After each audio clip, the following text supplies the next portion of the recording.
Inisa-isa ng Mandaue PNP ang kanilang mga simbahan, pasyalan na terminal para tsakin ang seguridad sa inaasahang pagdagsa ng mga tao sa Semana Santa. Yan ang ulat ni Jessie Atienza ng PTV Cebu.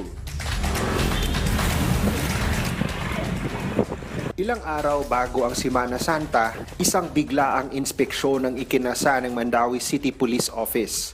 10 simbahan ang kanilang personal na siniyasat para mapaghandaan ang pagde-deploy ng mga personnel sa mga simbahan na isa sa mga dadagsain ng mga tao sa susunod na linggo. Nandito po tayo ngayon, inimbesa sa mga churches natin. Iyan naman ang una natin na pupuntahan to see to it na the smooth flow of the celebration of this Holy Week season. So we are here to conduct a walkthrough so that we can prepare for and we will be deploying, we will maximize our personnel for that event.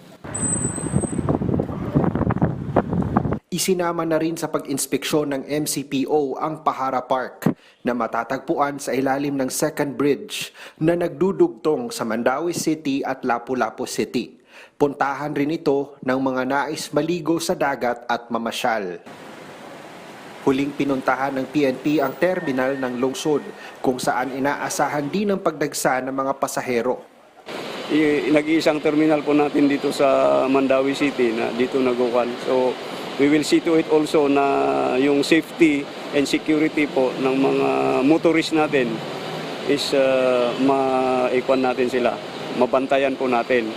Bagamat wala pang ibinibigay na numero ang Mandaue City Police Office kung ilan yung mga personnel na ide-deploy nila simula ngayong linggo, ay sinisiguro naman nila na may mga tauhan silang nakapwesto sa mga simbahan at sa mga pampublikong lugar sa paligid ng lungsod. May mga personnel din silang magpapatrolya sa mga residential area dahil inaasahan din nila ang posibleng paglipanan ng mga akyat bahay gang sa panahon na karamihan sa mga tao ay wala sa kanilang tahanan. Mula sa PTV Cebu, Jessie Atienza para sa Pambansang TV sa Bagong Pilipinas.